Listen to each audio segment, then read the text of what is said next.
오늘 말씀 통해서 우리가 돌아가게 될 진짜 집으로 향한 걸음이 새빛이 되기를 바랍니다. 사람들은 이 땅에서 특히나 우리나라는 특히나 그렇죠. 자기 집 가지는 것이 아주 중요한 핫 이슈입니다. 인생의 최대 목표죠. 사람들은 이 땅에 자신의 집을 짓고 그렇게 살려고 합니다. 그래서 여기에 뿌리를 내리려고 하고 또 어른들이 우리에게 항상 자리를 잡으라고 그렇게 이야기를 하죠. 그렇게 한 자리에서 한 집에서 이 땅에서 안정되게 오래 버티려고 그렇게 애를 쓰며 이 땅을 떠납니다. 그런데 이해가 되기도 하죠. 오늘 하루하루가 나에게 있어서 참으로 무겁고 또 중요한 일이기 때문에 그렇습니다. 그런데 우리가 이 땅에 오래 있어도 여기가 완전한 집이 아니라는 것은 신자나 불신자나 모두 잘 알고 있을 것입니다. 불신자들도 그런 얘기 하잖아요.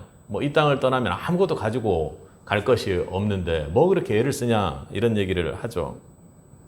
또 우리는 이 집이 끝이 있고 영원한 집이 아니라는 것 때문에 그것을 생각하게 됩니다. 반대편에서 일어나는 일을 우리와 불신자들이 똑같이 보진 않겠지만 우리 인생 중에도 여전히 고통이 있고 특히나 가까운 사람들과 생명의 시간이 다름으로 인해서 이별하게 되는 것은 참으로 큰 아픔입니다.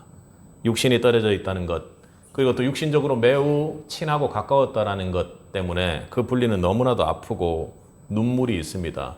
참으로 그런 헤어짐은 정말로 아픈 헤어짐이죠. 우리가 아마 감당하기도 힘든 감정이라는 것입니다. 그런데 성도에게 희망이 있는 것은 이것이 우리가 알고 있는 이별과 고통과 이 헤어짐이 마지막이 아니라는 것을 우리는 영적으로 영원히 깨닫고 있다는 것입니다.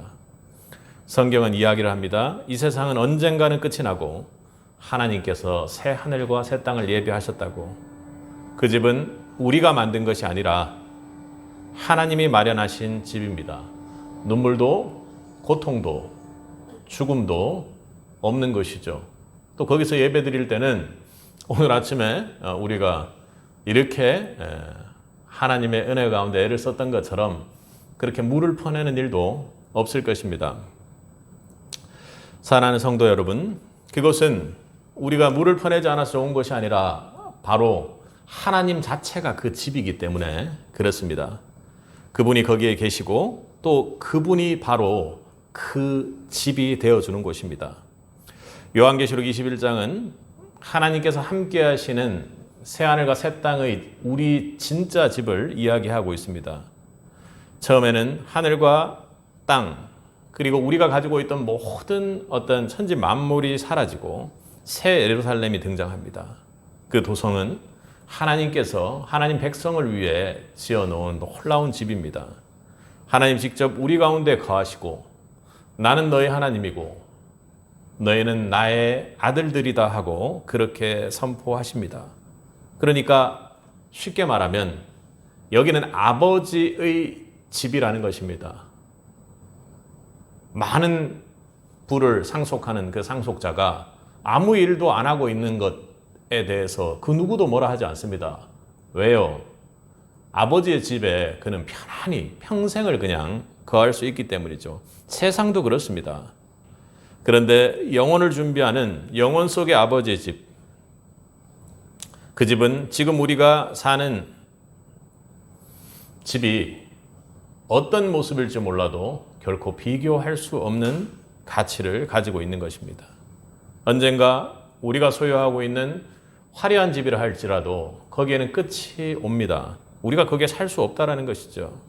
그러나 아버지의 집, 진짜 집은 우리가 영원을 함께 살 수 있는 집입니다.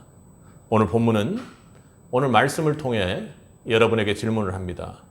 여러분은 어떤 집을 향해 가고 있는가? 여러분은 지금 살고 있는 이 땅의 집에 언제나 머무를 것으로 살고 있는지를 묻고 있는 것입니다. 하나님은 오늘 선포하십니다. 여러분에게 말이죠. 여러분의 그 이 땅에서 그냥 머물려고 하는 여러분의 신분을 잊은 그런 모습에 보라, 내가 만물을 새롭게 하노라. 이 말씀은 단지 미래에 이런 일이 일어날 것이라는 경고에 멈추는 것이 아니라 오늘 당장 새롭게 함에 맞추어서 여러분들이 삶을 조정하라고 말씀하시는 것입니다. 내가 너를 위한 집을 따로 준비해 두었으니 이리로 오는 삶을 지금부터 살아라 하고 말씀하시는 것입니다.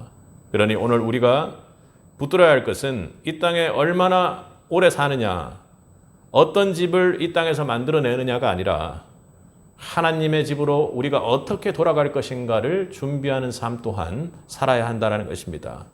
오늘 말씀을 통해 우리는 그 새 집, 하나님께서 준비해 주신 진짜 집, 그것이 무엇인지, 그 집을 향해 사는 성도의 삶은 어때야 하는지를 함께 말씀을 통해 누리고자 합니다.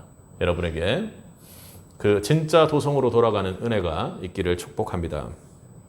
우리 오늘 본문 1절과 2절을 한번 읽어보겠습니다.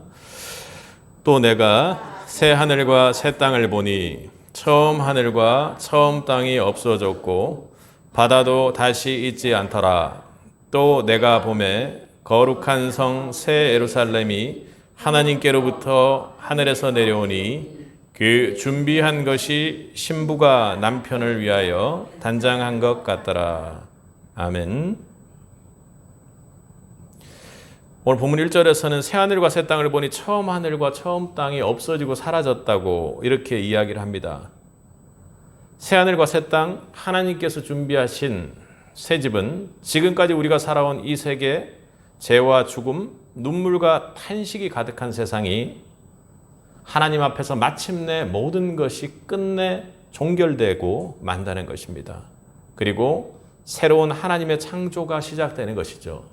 그러니 우리가 좀 아팠다가 몸이 약간 괜찮아지는 그런 회복이 아니라 처음부터 새롭게 모든 것을 끝내고 새롭게 창조를 한다고 말씀하시는 것입니다. 하나님이 그렇게 주권적으로 선언하는 것이죠. 내가 그냥 대충 고쳐놓는 것이 아니야. 완전히 여러분이 가지고 있던 모든 고통들 원래 새 에덴으로 돌려놓겠다고 말씀하시는 것입니다.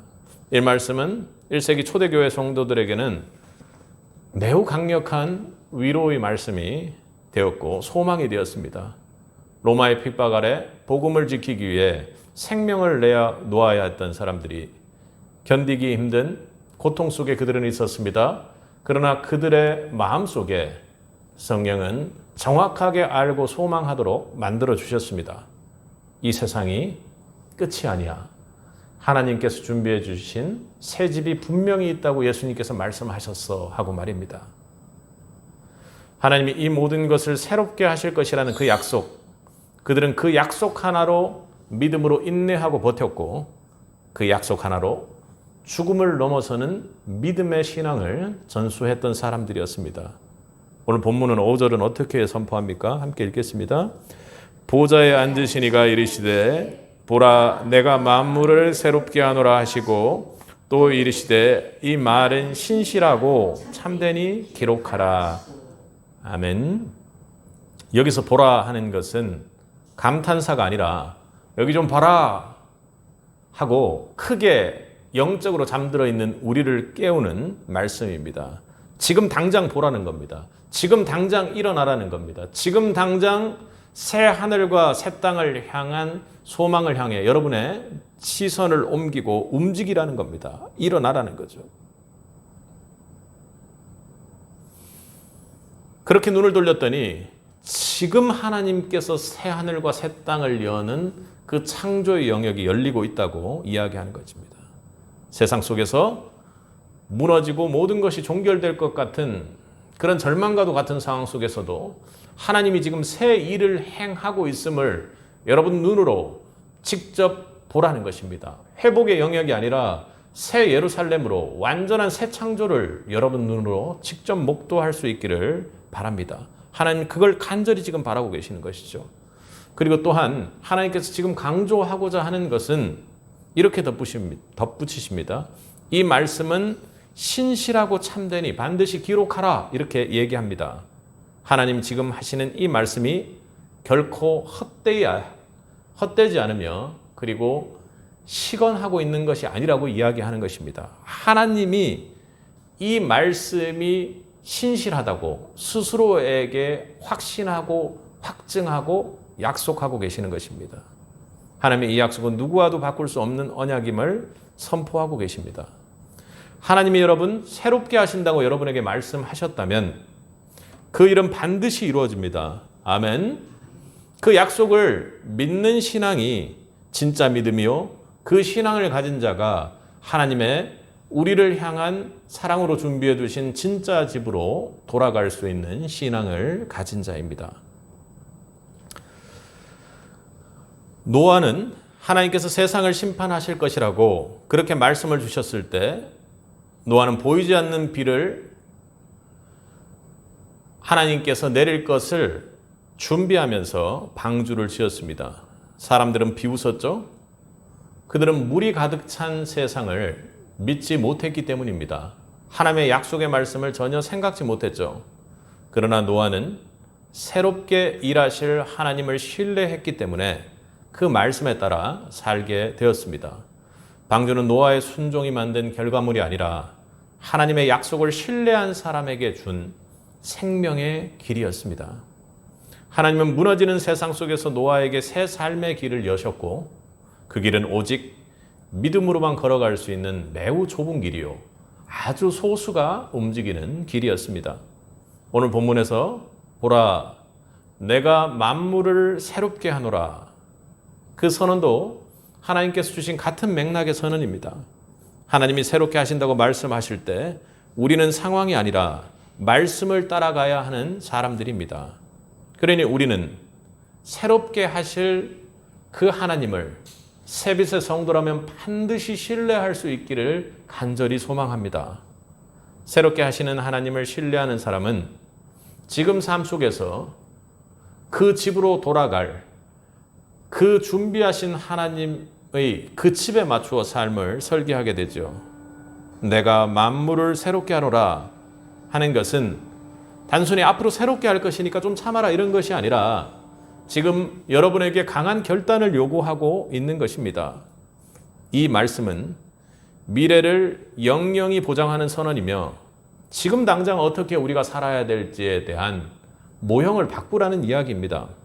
명령이죠. 히브리서 11장 10절은 아브라함이 하나님이 계획하시고 지으실 터가 있는 성을 바랐다고 했습니다. 그러니까 하나님이 준비하시는 그 성, 하나님이 새롭게 만드실 그 도성을 확실하고 신뢰하며 믿으며 모든 선택을 했다라는 것이죠. 하나님이 약속하신 보이지 않는 집을 믿고 그는 살았습니다. 그래서 그는 지금 주어진 땅에 집을 짓지 않았습니다. 그리고 그는 거기에서 온 영혼이 머무는 짓은 하지 않았습니다. 약속의 말씀 하나를 붙들고 장막을 치고 매번 이동했습니다. 그리고 매일매일의 삶을 그 하나님의 약속에 비추어 하나님을 경배하고 예배하는 것에 처음과 시작을 집중했던 것이죠. 그게 바로 새롭게 하시는 하나님을 신뢰하는 삶이요. 진짜 그 집으로 돌아가는 삶이 됩니다. 세상 기반이 아니라 하나님께서 주신 약속의 말씀 위에 모든 것을 세워 나가는 삶이죠. 눈에 보이는 안전보다 보이지 않는 하나님의 약속을 신뢰하는 삶은 참으로 쉽지 않은 사람입니다. 그러나 그럼에도 불구하고 보이지 않는 하나님의 약속을 더 신뢰하며 지금 우리가 해야 할 일을 거기에 맞추는 것이죠. 무엇보다 먼저 내 삶의 방향이 새롭게 하시는 하나님의 약속에 맞추어져 있는지를 우리는 기도 속에서 우리의 삶 속에서 정직하게 하나님께 비추어 돌아봐야 합니다. 이 땅에서 내가 쌓고 있는 것이 언젠가는 무너질 구조물인지 아니면 하나님이 새롭게 지으실 집을 바라보며 그 집을 위해 그 집에 갖다 놓을 무언가를 준비하는 삶인지를 돌아보아야 할 것입니다. 그리고 하나님 말씀하신 것을 실제로 더 신뢰하려면 어떻게 해요, 여러분? 구체적인 선택에 앞서서 하나님의 약속 쪽에 무게를 실어야 합니다. 자, 오늘 여러분에게 수만금의 재물이 쏟아졌습니다. 만약 그런 일이 있었다고 생각해 보십시오.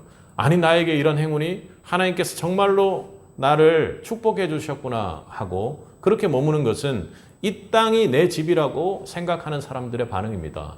대체 하나님이 이 땅에서 어떻게 하나님 나라를 건설하라고 나에게 이런 것을 허락해 주셨을까 하고 내 마음이 하나님이 새롭게 하실 것에 대한 약속에 신뢰를 주는 선택을 하고 내 마음이 그렇게 움직인다면 그 사람의 영혼이야말로 하나님께서 준비해 주신 진짜 그 집을 향해 준비하는 삶을 살고 있을 것입니다.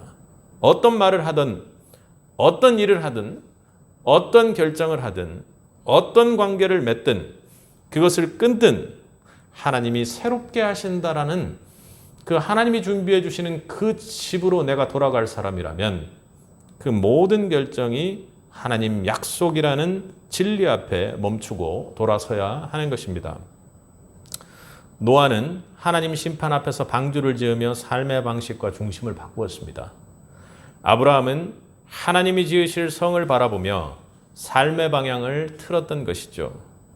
두 사람 모두 이 땅에서 이 땅의 집의 상황에 따라간 것이 아니라 하나님 약속의 말씀을 따라 살았습니다. 그것이 바로 믿음의 조상인 그들의 공통점인 하나입니다. 하나님이 새롭게 하신다는 말씀 앞에 지금 삶의 자리를 새롭게 결정했다는 것. 다시 한번요. 그들은 하나님께서 무언가 새롭게 일하실 것이라는 그 말씀 앞에서 지금의 삶의 자리를 새롭게 결정하고 바꾸어 나갔다는 것입니다. 조정해 나갔다는 것이죠. 진짜 집으로 돌아갈 사람은 오늘의 삶을 하나님의 새 은혜의 약속에 맞추어 조정해 나가는 사람입니다. 말씀이 육신이 되는 삶이요. 그것이 하나님의 형상을 나타내는 삶이 될 것입니다. 방향이 바뀌지 않으면 집에 도달할 수가 없는 것이죠. 하나님의 약속의 말씀에 맞추어 우리의 경로를 조정해내지 않는다면 그 집에는 결코 도달할 수 없는 집이요. 나는 이 땅에 썩어갈 집에서 그렇게 죽어가는 자가 될 것입니다. 새 집을 믿는다는 것, 그것은 결국 내가 오늘 어디로 가고 있는지를 명확히 하고 우리가 어떻게 아버지께로 갈지를 예수라는 진리의 길 앞에서 정확히 걸어가는 삶을 산다는 것입니다. 그 길은 넓지 않을 것입니다. 예수님께서 그렇게 말씀하셨죠. 때로는 외롭고 소원처럼 느껴질 수 있습니다. 때로는 예수님께서 말씀하셨던 것처럼 우리에게 주어지는 고통이 혹은 예수님께서 받으셨던 그 고난과 순환보다 이 땅에서 훨씬 더 큰 일을 치러야 될 상황이 올 수도 있습니다. 왜요? 하나님께서 말씀하셨던 것처럼 우리로 하여금 더 큰 일도 이루실 거라고 말씀하셨기 때문입니다. 오늘 그 길 끝에 하나님 말씀하신 새하늘과 새 땅, 진짜 그 집, 하나님의 영광이 기다리고 있음을 믿을 수 있길 바랍니다. 사랑하는 성도 여러분, 새롭게 하실 하나님을 신뢰하십시오. 아멘. 그 약속의 말씀에 따라 여러분의 삶을 움직일 수 있길 바랍니다. 그리하면 그 길 끝에 여러분이 돌아갈 진짜 집이 하나님과 함께 두 팔 벌려 기다리는 예수님의 집으로 들어가는 길임을 꼭 믿을 수 있길 바랍니다.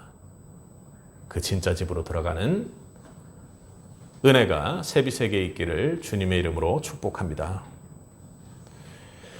먼저 첫 번째로 우리가 하나님께서 주실 새로운 약속에 대한 신뢰를 통해 그 진짜 집으로 돌아가기를 여러분 결단했다면 우리는 먼저 그 신뢰하는 하나님과 우리의 관계가 어떤지를 보아야 할 것입니다. 우리 6절부터 8절을 이어 읽도록 하겠습니다. 읽겠습니다. 또 내게 말씀하시되 이루었도다. 난 알파와 오메가요.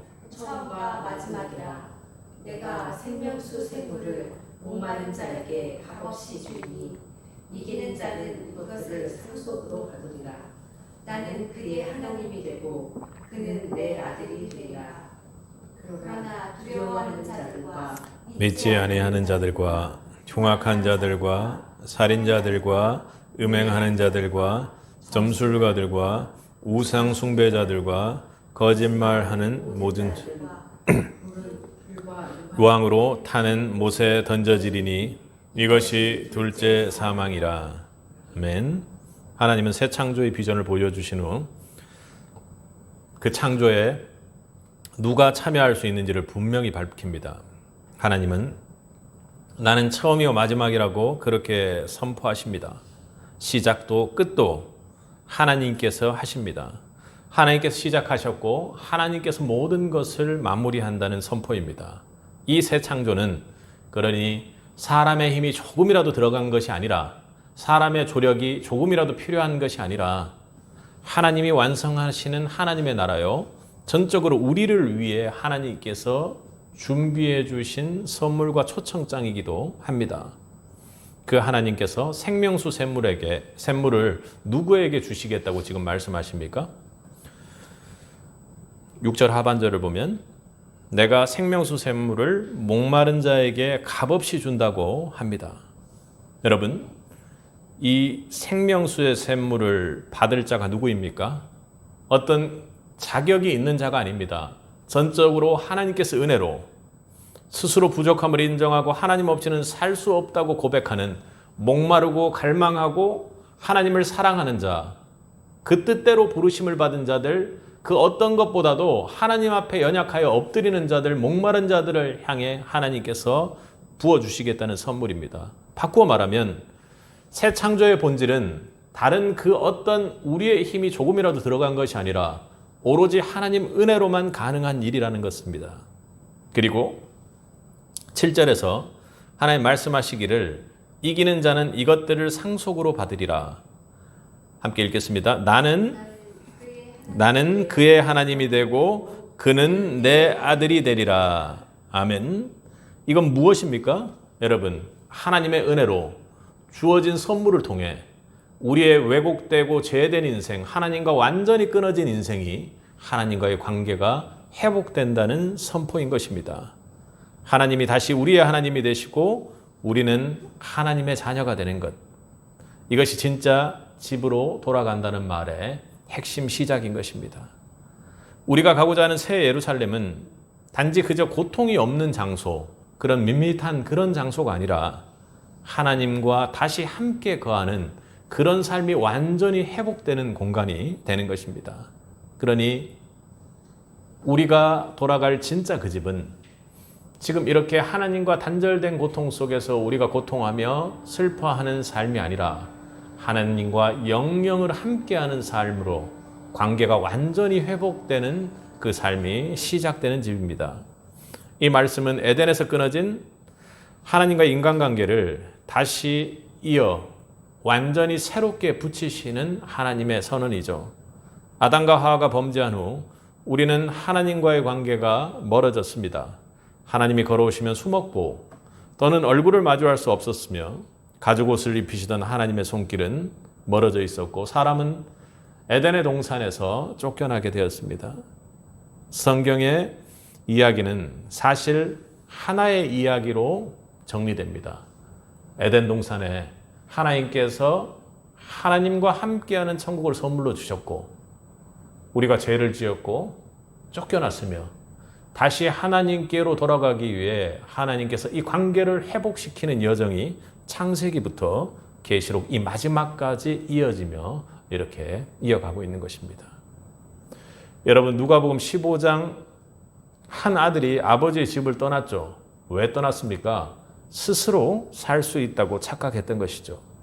아버지 없이도 인생을 설계할 수 있고 그 인생이 참으로 괜찮은 인생으로 잘 살 수 있을 거라고 생각했습니다.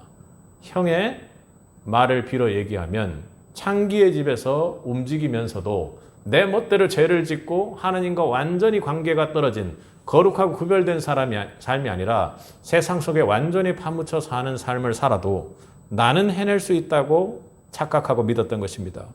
그러나 그가 모든 걸 잃고 돼지우리에 앉아 있을 때 그는 내 아버지 집에는 양식이 넉넉한 품꾼이 얼마나 많은가 하고 그렇게 돌아서 마음을 움직이게 됩니다. 아버지는 기다리고 있었고 달려가서 입을 맞추고 중요하게도 새 옷을 입히고 새로운 잔치를 열어주십니다. 그것은 단지 용서한 것이 아니라 아버지와 아들의 관계가 완전히 회복될 수 있도록 아버지가 그 잔치를 여시고 먼저 달려나와 그렇게 안아주셨던 것입니다. 그 관계 회복은 모든 것이 아버지의 은혜로부터 시작됐던 것이죠. 오늘 요한계시록 21장 7절에 바로 그 종말론적인 완성이 됩니다. 나는 그의 하나님이 되고 그는 내 아들이 되리라. 아멘.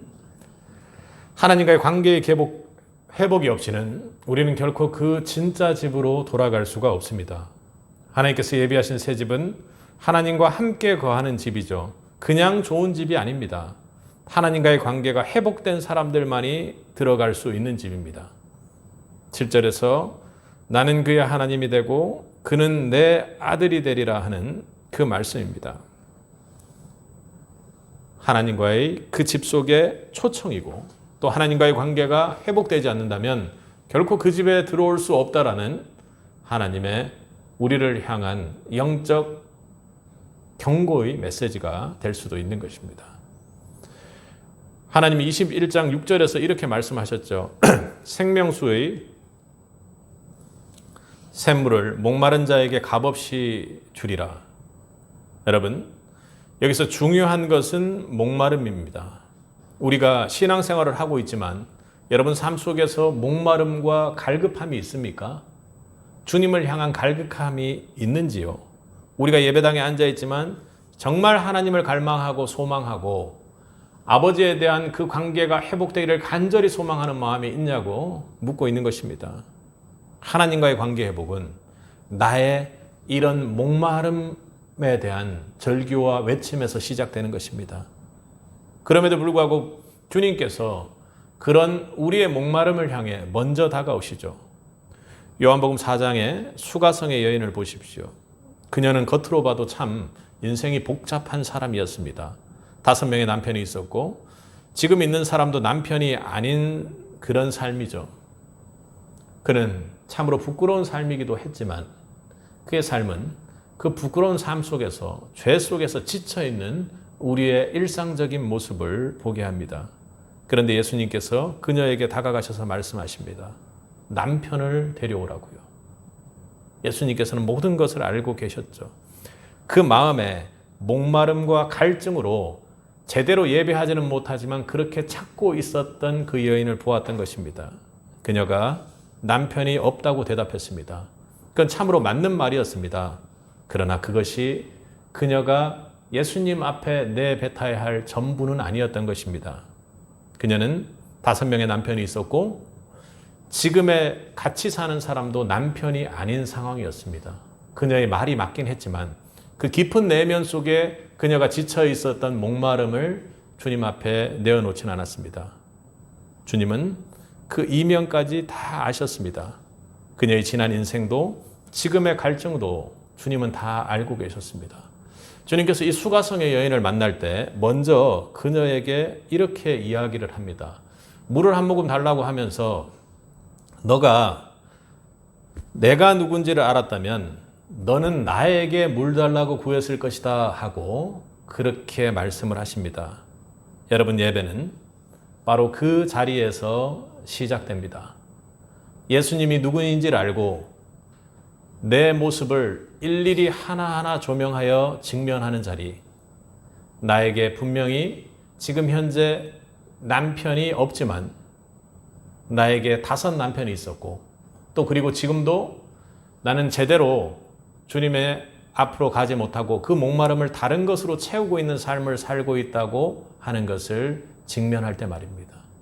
예수님이 누구인지를 알고 동시에 그 무너진 자리에서 내가 낱낱이 드러나는 자리, 그것이 바로 영과 진리로 예배한다라는 것입니다.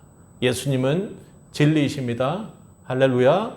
그 진리 앞에 우리가 철저히 무너진 죄된 존재로 서 있는 나의 모습이 어떤지를 보는 그것이 바로 예배입니다. 특별히 주님 앞에 선 예배는 거기에서 내가 무너진 것만이 드러나는 자리가 아니라 진리 안에 내가 목마릅니다 하고 간구하고 진정으로 회개하고 주님의 생명수를 마실 수 있는 자리가 바로 예배가 되는 것입니다. 그것이 예배죠. 그 자리에서 하나님이 말씀하십니다. 너는 나와 관계가 회복된 나의 상속자요. 너는 내 자녀요. 내 아들이요. 내 딸이다 하고 오늘 본문은 말하고 있는 것입니다. 그런데 여러분 8절을 한번 보십시오. 두려워서 믿지 아니하는 자들, 흉악한 자들, 살인자들, 음행하는 자들, 점술가들, 우상 숭배자들과 거짓말하는 모든 자들은 불과 유황으로 타는 못에 던져지리니. 하나님과의 관계가 회복되지 않으면 진짜 집의 문은 열리지 않고 둘째 사망만이 기다리고 있다는 무서운 경고 또한 우리에게 해야 합니다. 하고 있습니다. 여러분 진짜 우리 집으로 돌아가기를 소망하십니까? 진정으로 소망하세요? 그렇다면 진정한 하나님과의 관계, 우리의 예배가 회복되어야만 합니다. 수가성 여인은 결국 진리 앞에 선 예배자가 되었습니다. 완전히 하나님과의 관계가 회복되었던 것이죠. 주님과의 관계가 회복되었습니다. 그녀는 남편으로 채웠고 그리고 또 다른 남자로 채웠고 그리고 사마리아에서 예배하는 장소 때문에 예배 형식 앞에서 그는 모든 것을 채워가려고 했습니다. 그러나 주님께서는 그렇게 말씀하십니다. 영과 진리로 예배하는 자를 하나님께서 찾으신다고요. 주님과의 관계를 회복한 예배는 그렇게 그녀가 물동이를 던지고 자신의 마을로 가서 예수를 메시아라고 선언하는 그렇게 사람의 인생을 바꾸어 놓습니다. 하나님은 그래서 영과 진리로 예배하는 자를 찾으십니다. 왜요? 왜 영과 진리로 예배하는 자를 찾으십니까? 오늘 본문의 말씀에 의하면 그가 바로 새하늘과 새 땅을 이어받을 상속자요 나의 아들이요 나의 딸이기 때문입니다. 그러니 하나님의 아들 된 자, 예수님의 신부된 자, 딸된 자가 바로 그 진짜 집으로 갈 하나님의 자녀가 된다는 것입니다. 여러분 묻습니다. 여러분은 지금 하나님과의 관계가 어떻습니까? 예배가 어떤지를 한번 돌아보시기 바랍니다. 진짜 아버지 집으로 돌아가고 싶다면 그분 앞에 진실하게 서십시오. 그냥 있는 그대로 숨기지 말고 나는 아무것도 할 수 없으니 포장하지 말고 그 갈증을 들고 주님 앞에 나오십시오. 나와서 오늘 앞서 말했던 수가성 여인처럼 저 지금 남편이 없는데요 하는 그런 정도의 고백이 아니라 내 남편이 다섯이요 내 인생이 이렇소 하고 이 갈증을 주님에게만 채워달라고 그렇게 고백하는 자가 되기를 바랍니다. 진정, 신령과 진정으로 드리는 예배가 우리 세비세계에 회복되길 바랍니다. 그리하여 온전히 완전히 하나님과의 관계가 회복되어 하나님의 자녀다, 내 아들이다, 내 딸이다 하는 그 하나님의 선포가 여러분에게 음성으로 들릴 수 있기를 주님의 이름으로 축복합니다. 그 자리에서 하나님이 말씀하십니다. 너는 내 딸이다. 너는 내 아들이다. 이것이 바로 예수님께서 우리에게 주신 십자가의 복음입니다. 사랑하는 성도 여러분, 그 관계 회복의 길은 참으로 좁을 수 있습니다. 대지 우리의 창기 속에 몸을 섞고 있는 것이 어쩌면 지금은 내 마음이 편하게 할지도 모릅니다. 그러나 몸을 돌려 하나님 앞으로 십자가의 복음 앞으로 나아갈 수 있길 바랍니다. 그 자리에 여러분을 살릴 수 있는 생명이 있고 그곳에 내가 곧 길이요 진리요 생명이요 했던 예수님의 아버지께로 가는 길이 있음을 여러분 믿을 수 있길 바랍니다. 그 은혜의 관계 회복이 우리 세비세계에 반드시 일어나기를 주님의 이름으로 축복합니다. 우리 9절 10절을 한번 읽어보도록 하겠습니다. 7 대접을 가지고 마지막 7 재앙을 7 천사 중 하나가 나와서 내게 말하여 이르되 이리 오라. 내가 신부 곧 어린 양의 하늘을 내게 보이리라 하고 성령으로 나를 데리고 크고 높은 산으로 올라가 하나님께로부터 하늘에서 내려오는 거룩한 성 예루살렘을 보이니. 아멘. 요한은 지금 성령에 이끌려서 하늘에서 내려오는 도성을 봅니다. 이 도성은 인간이 쌓은 탑이 아니죠. 하나님의 손으로 지어진 완전한 거처입니다. 오늘 본문 2절 처음 시작에서도 말했던 것처럼 2절 상반절은 뭐죠? 내가 보매 거룩한 성 새 예루살렘이 어디로부터요? 하나님께로부터 하늘에서 내려오니 이렇게 말하고 있습니다. 그리고 그 준비한 것이 신부가 남편을 위하여 단정한 것 같더라 하고 그렇게 이야기를 하죠. 하나님은 이 새 예루살렘 도성을 신부라고 부르십니다. 그리고 단장된 신부. 신약의 시대로 보면 즉 준비된 교회입니다. 이것이 하나님이 바라시는 교회의 모습인 것이죠. 교회의 본 모습이 주님 다시 오시는 그날에는 새 예루살렘과 새 도성의 모습으로 구원을 이루는 성숙함으로 나아갈 수 있기를 바랍니다. 지금 이 시대의 교회 주님께서 바라는 이런 모습입니까? 준비된 신부의 모습인지를 묻고 있는 것입니다. 하늘로부터 내려온 것으로 덮여 있는 곳인지요. 새빛교회는 그렇게 과연 준비된 신부인지요. 여러분 이 도성의 모습이 어떻습니까? 11절을 보면 하나님의 영광이 있어 그 성의 빛이 지극히 귀한 보석 같고 벽옥과 수정같이 막더라. 그러니까 이 성이 지극히 귀한 보석이고 벽옥이고 수정이라는 이야기가 아니죠. 그럼 비유적인 표현일 뿐이고 본질은 무엇입니까? 바로 하나님의 영광입니다. 그리고 그 영광은 성전이라는 건물에 갇혀 있는 것이 아니죠. 우리는 하나님의 영광을 직접 대면해서 볼 수 없는 자들 아닙니까? 그런데 새 예루살렘의 가장 중요한 특징은 하나님 영광으로 덮여 있고 우리가 그 자리에서 하나님을 예배하고 하나님과 함께 거하는 곳이라는 것입니다. 그리고 22절은 이야기를 합니다. 성 안에서 내가 성전을 보지 못하였으니 주 하나님 곧 전능하시니와 및 어린 양이 성전이심이라. 22절 한번 읽어보겠습니다. 성 안에서 내가 성전을 보지 못하였으니 이는 주 하나님 곧 전능하신 이와 및 어린 양이 그 성전이심이라. 아멘. 여러분, 성전은 하나님의 임재가 있는 장소죠. 하나님이 계신 곳이죠. 그런데 지금 성전은요, 새하늘과 새 땅, 새 예루살렘 그 자체가 하나님이요 예수님이라고 그렇게 이야기를 합니다. 하나님 그분 자신이 성전이 되는 것이죠. 또 그리고 16절에서 도성은 정육면체의 모습을 보여주고 있습니다. 구약의 지성소가 그러했듯이 이제는 도성 전체가 하나님의 거룩한 도성 전체가 지성소의 모습을 하고 있어서 하나님이 그 안에 머무는 자로, 그 안에 갇혀 있는 자로, 그 임재 안에 있는 자가 아니라 하나님이 그것을 넘어 그 우리가 있는 그곳에서 함께 거하고 완전히 하나 되어 사는 자로 계시다라는 것을 말씀하고 있습니다. 또 하나 더 볼 수 있는 것은 12절과 14절을 보면 12문의 이스라엘의 지파 이름이 12기초석에는 누구의 이름이요? 사도의 이름들이 새겨져 있습니다.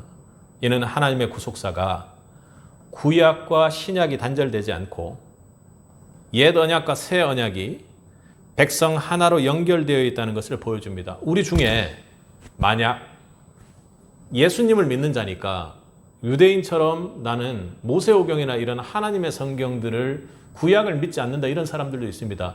오늘 계시록에서는 그런 이야기를 하고 있는 것이 아니죠. 새하늘과 새 땅은 구약과 신약의 구속사가 완전히 연결되어 움직이고 완전하게 이루어진다고 이야기하고 있습니다.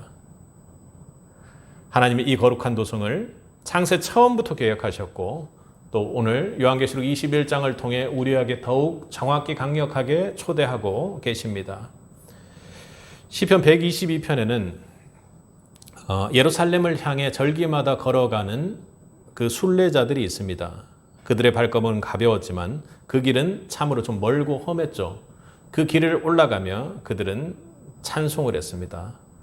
예루살렘아 우리 발이 너 성문 안에 섰도다 하고 말입니다. 그들에게 도성은 단지 건물이 아니라 하나님의 임재가 있었기에 그 어렵고 힘든 산을 올라가면서도 매 절기마다 기쁘게 하나님을 찬송할 수 있었던 것입니다. 그들이 거기에 올라간 것은 하나님의 임재가 그 자리에 있었고 하나님의 약속의 말씀이 거기에 있었기 때문입니다. 그것에 맞추어 절기마다 움직였던 것이죠. 지금 우리가 바라보는 새 예루살렘은 그저 절기마다 오르는 도시가 아닙니다. 하나님께서 친히 내려오셔서 완전하게 하시고 완전한 집으로 하나님께서 존재하고 계시는 그런 성입니다. 그리고 우리는 절기마다 때때로 생각날 때마다가 아니라 그 도성을 향해 지금 이 순간 걷고 있는 순례자들임을 여러분 꼭 기억하시고 각인하셔야 됩니다. 사랑하는 성도 여러분, 그런데 이 하나님의 예비하신 집, 거룩한 도성을 가시고 싶으세요? 보시고 싶습니까? 그런데 이것은 하나님이 친히 거하는 성소요, 어린 양의 빛이 되는 도성이며 영광과 생명과 진리로 완전한 집으로 그렇게 이루어져 있습니다. 그러나 그 집은 우리의 지혜나 우리의 힘으로는 결코 갈 수 없다고 오늘 본문이 말합니다. 우리 10절을 다시 한번 읽어보겠습니다. 성령으로 나를 데리고 크고 높은 산으로 올라가 하나님께로부터 하늘에서 내려오는 거룩한 성 예루살렘을 보이니. 누가 이끌고 갔다고요? 성령의 인도하심에 따라. 성령의 인도하심이 없으면 우리가 이 진짜 집을 가는데 방향을 잃을 수밖에 없습니다. 왜냐하면 우리는 육신적으로 세상의 도성을 사모하고 그것이 익숙한 길이므로 거기로만 걷고 싶어 하기 때문입니다. 그래서 하나님은 오늘 요한을 통해 보여주시는 것이죠. 성령으로 나를 데리고 거룩한 성 예루살렘을 보이시니. 거룩한 도성은 성령의 인도가 있어야지만 우리가 보고 갈 수 있는 길임을 여러분 믿을 수 있기 바랍니다. 우리가 이 땅에서 신앙생활을 한다고 해서 자동으로 그 집에 이르는 것이 아닙니다. 몸은 교회에 있지만 마음은 여전히 바벨론을 바라보고 있는 자들이 있습니다. 성경은 그 도성을 준비한 신부처럼 단장된 자들이 들어갈 것이라고 오늘 우리 교회를 향해 2절에서 이야기하고 있습니다. 그렇다면 지금 우리는 과연 단장된 신부로서 움직이고 있습니까? 지금 새빛교회 공동체는 주님 앞에 거룩한 도성으로 이끌려갈 수가 있는 모습이냔 말입니다. 진짜 집으로 돌아가려면, 그러려는 성도라면 마음의 감정의 문제가 아닙니다. 난 갈 거야. 내 의지나 결단의 문제가 아니라는 것이죠. 성령의 인도하심을 지금 내가 받고 있는지가, 내가 거룩한 도성을 살고 있는지를 하나님께 가고 있는지를 보고 있을 수 있는 증거가 되는 것이죠. 그 인도하심은 단지 예배당에서만 느끼는 것이 아니라 삶의 모든 순간을 성령의 인도대로 내가 따르고 있는지를 오늘 우리로 돌아보게 합니다. 성령을 간절히 구하는 자의 삶 속에서 임하는 실제적인 인도하심이 있어야 하는 것이죠. 여러분, 어떻게 성령의 인도를 받습니까? 누가복음 11장 13절에서 예수님은 말씀하셨습니다. 하물며 육신의 예배들도 우리에게 가장 좋은 곳으로 줄 줄 알거늘 하물며 너희 하늘 아버지께서 구하는 자에게 성령을 주시지 않겠느냐고 하고, 이 땅에 있는 그 모든 것보다도 훨씬 더 중요하고 좋은 것이 성령임을 밝히고 계십니다. 무엇을 통해 주신다고요? 구하는 자에게 반드시 성령을 주시겠다고 약속으로 말씀하시는 것이죠. 여러분, 성령은, 거룩한 도성은, 우리가 돌아가야 할 진짜 집은요, 매일매일 하루도 남기지 않고 가야 되는 길입니다. 어떤 때는 그렇게 갔다가 또 어떤 때는 거룩한 도성을 향해 갔다가 그렇게 갈 수 있는 길이 아니죠. 바꾸어 말하면 우리가 성령의 인도를 구할 때 쉬지 않고 성령 충만 받기를 사모하고 기도해야 하는 것입니다. 하루의 시작마다, 유혹마다, 선택의 자리마다 성령님 나를 붙들어 주세요. 성령님 저는 못합니다. 나를 붙들어 주세요. 만약 내가 이게 하나님이 좋아하시고 좋아하지 않는 것이라는 것이 구분이 안 된다면 구분해달라고 성령님께 인도를 구하고요. 그리고 이것이 잘못된 것임에도 내가 미혹 속에서 선택하는 그런 상황이 온다면 성령 하나님 제발 좀 나를 도와주옵소서, 거룩한 도성으로 갈 수 있도록 도와주옵소서 하고 그렇게 기도할 수 있길 바랍니다. 로마서 8장 14절은 무릇 하나님의 영으로 인도함을 받는 사람은 곧 하나님의 아들이라. 아멘. 하나님의 자녀를 어떻게 이야기합니까? 말씀을 많이 아는 자가 아니라, 똑똑한 자가 아니라, 교회 연차가 많이 된 자가 아니라 성지 순례를 직접 다녀온 자가 아니라 하나님의 영으로 인도함을 받는 자라야 하나님의 자녀라고 했습니다. 하나님의 자녀가 성령으로 인도함을 받지 않는다면 그 집, 하나님의 집, 우리 집, 그 진짜 집으로 돌아갈 수 없는 것입니다. 사랑하는 성도 여러분, 성령의 손을 붙잡고만 우리는 하나님의 예비하신 그 진짜 집에 이를 수가 있습니다. 이제 우리가 물어야 할 진짜 질문은 내가 지금 무엇에 이끌려가고 있는가 하는 것입니다.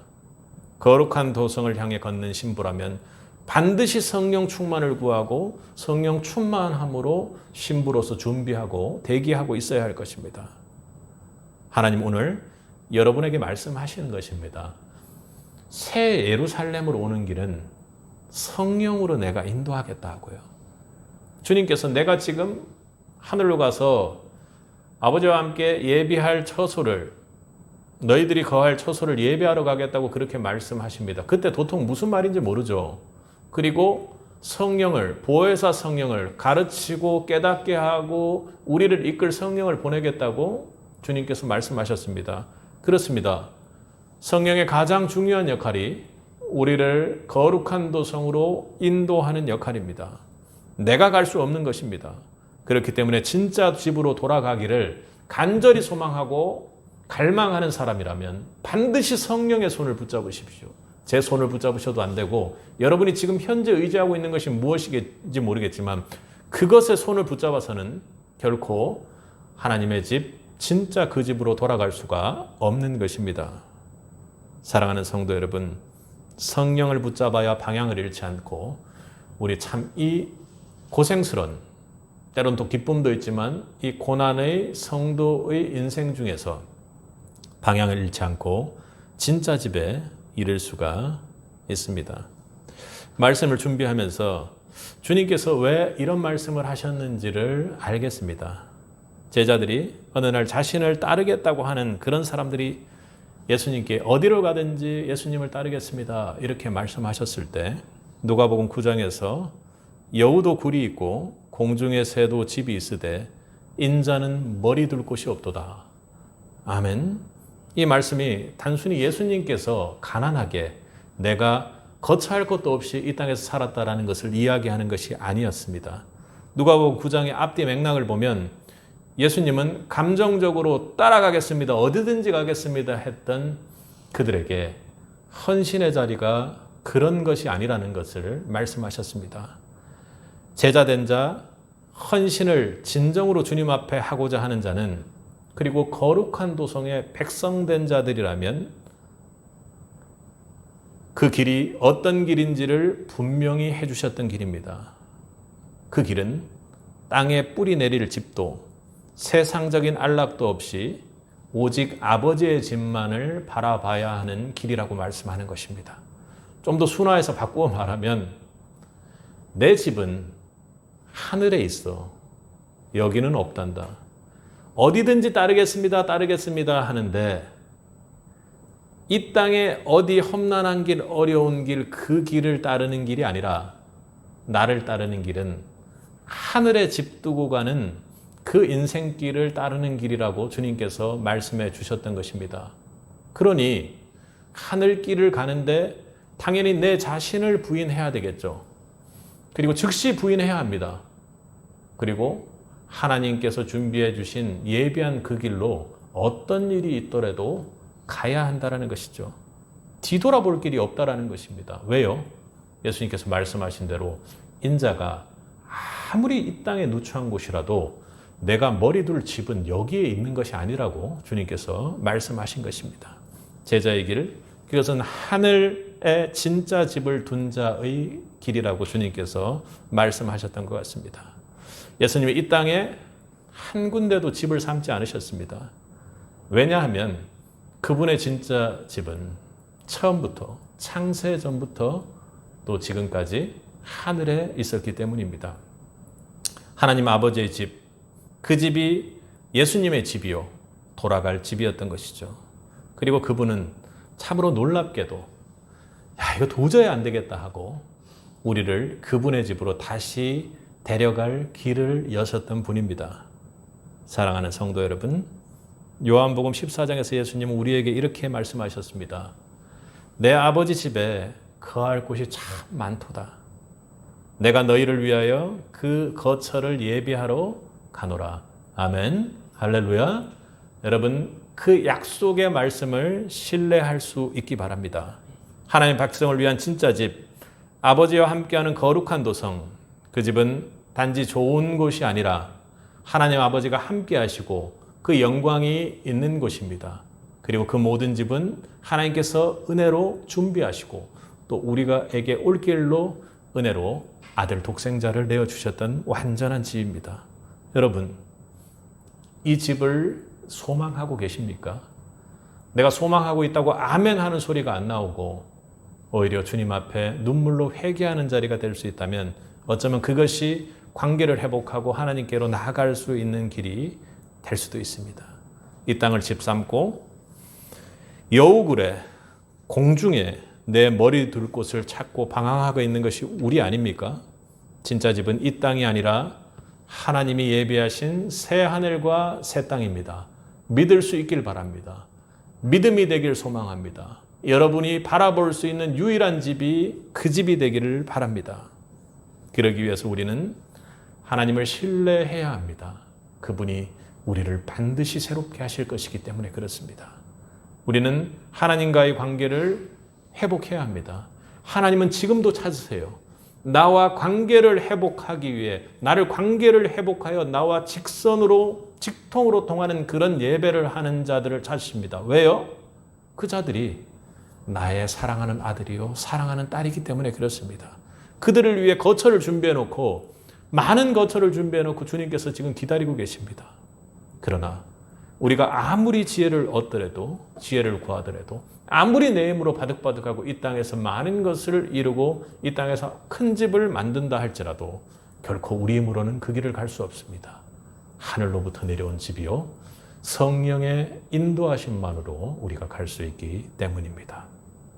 사랑하는 성도 여러분, 우리의 진짜 집을 사모하시기를 축복합니다. 진짜 집을 사모하며 걷는 순례자의 길을 우리는 반드시 오늘로부터 성령의 인도하심으로 시작해야 합니다. 그 도성은 해나 달의 비침이 쓸데없습니다. 하나님의 영광이 넘치는 곳입니다. 그리고 거기에는 밤이 없습니다. 왜요? 어린 양의 등불이 영영으로 비치는 곳이기 때문에 그렇습니다. 오늘도 그 진짜 집을 향해 걷는 여러분의 걸음 위에 하나님의 영광된 주의 보혈의 능력이 넘치도록 흘러나기를 주님의 이름으로 축복합니다. 새하늘과 새 땅이 열리기를 한 주간도 힘써 기도하고 성령의 인도를 구하는 새빛이 되기를 축복합니다. 함께 기도하겠습니다. 사랑과 은혜가 풍성하신 아버지 하나님 감사합니다. 지금 우리를 새롭게 하실 하나님을 신뢰합니다. 하나님 아버지, 우리에게 지난 땅, 지난 것이 있다면 완전히 사라지게 하시고 새롭게 하신 그 하나님을 믿고 신뢰하는 은혜를 허락하여 주옵소서. 절대 신뢰함으로 나아갈 수 있도록 도와주옵소서. 아버지 주님, 내 마음의 상처로 또 그리고 교회 안에서 받은 여러 가지 어려움들로 또 인생 중에서 받은 여러 가지 왜곡된 공격들과 사단의 방해로 우리의 모습들이 완전히 일그러질 때가 있습니다. 하나님 앞에 나아가지도 못하고 있는 그런 때가 있다면 하나님 앞에 나가게 하시고 목마름을 회복해 하시고 그 목마름 가운데 주님을 간구하며 부르는 자들 될 수 있도록 은혜를 베풀어 주옵소서. 아버지 주여, 주의 십자가 앞에 우리의 모습들이 완전히 조명되기를 소원합니다. 주여, 우리에게 그 모습을 볼 수 있는 용기를 주시고 그 어려운 상처 가운데도 주님께서 부어주시는 생명수가 부어지면 영원히 목마르지 않는 새하늘과 새 땅을 보게 될 것이라는 주님의 약속을 붙들게 하옵소서. 하나님 아버지, 우리 힘으로 할 수 없습니다. 우리 힘으로 주님 앞에 조명할 수도 기도할 수도 말씀을 깨달을 수도 없음을 고백합니다. 성령 하나님, 우리의 연약한 가운데 임재하셔서 우리가 성령의 능력으로 죄와 싸울 수 있게 하시고 말씀을 깨닫게 하시고 새 하늘과 새 땅을 향한 약속의 음성을 생생하게 들을 수 있도록 도와주옵소서. 아버지 주여, 우리가 새 하늘과 새 땅을 보기로 합니다. 성령으로 충만케 하시고 새 하늘과 새 땅만을 바라보는 우리 새빛이 될 수 있도록 은혜를 더하여 주옵소서. 예수님 이름으로 기도드렸습니다. 아멘.